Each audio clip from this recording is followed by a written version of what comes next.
Philip Adair climbed his P-40 Warhawk through the morning sky over Assam.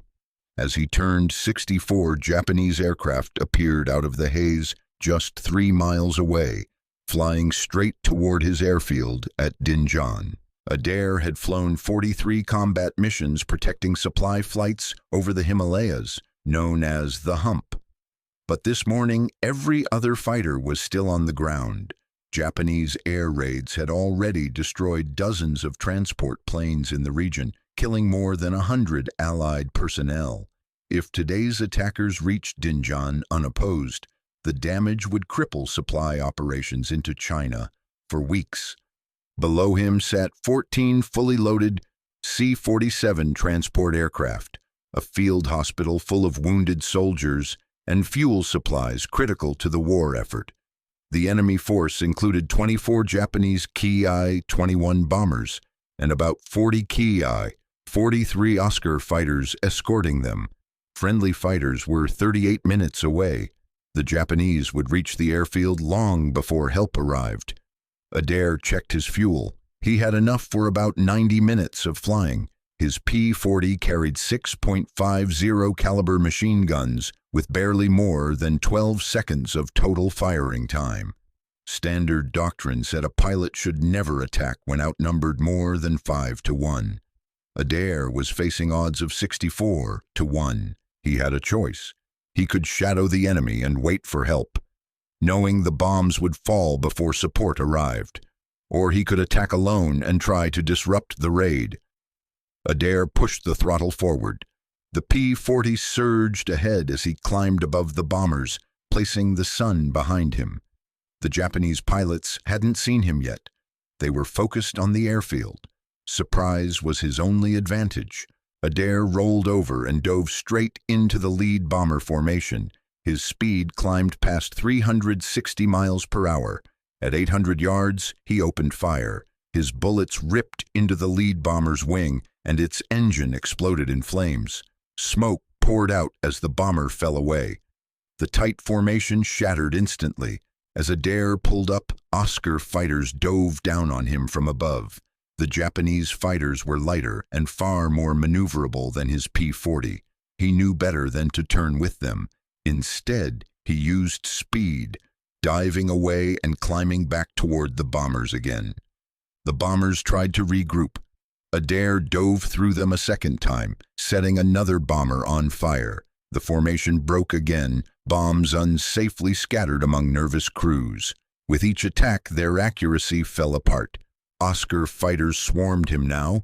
Bullets tore through his wings and fuselage. His engine temperature climbed past safe limits. Coolant leaked across his windshield.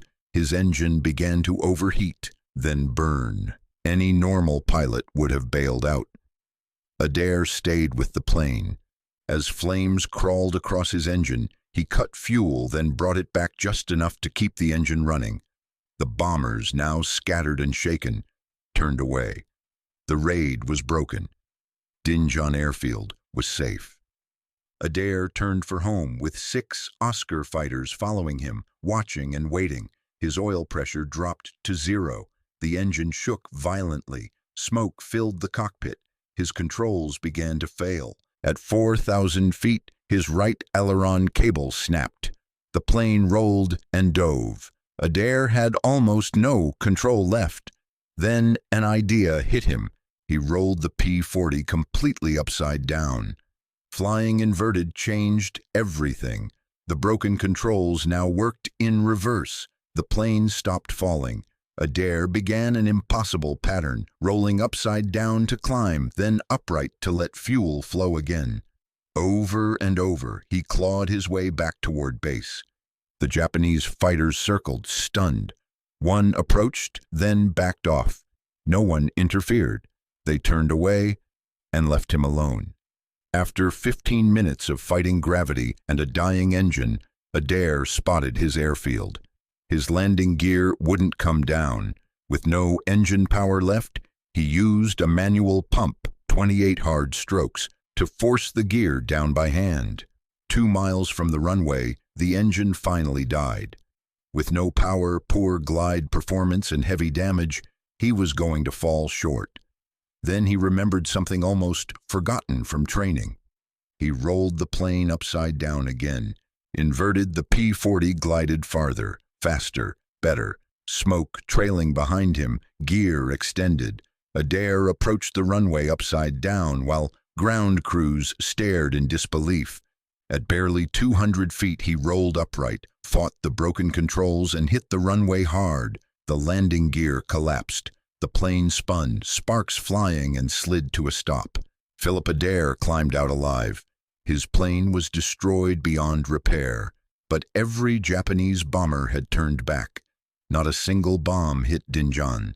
No planes were lost on the ground. No lives were lost. 3 days later, Adair was awarded the Silver Star for extraordinary bravery. He would go on to fly 95 more combat missions and finish the war as an ace. 1 obsolete fighter, 1 wounded pilot, 64 enemy aircraft. On December 13, 1943, Philip Adair proved that courage matters more than numbers, and that refusing to quit can change history.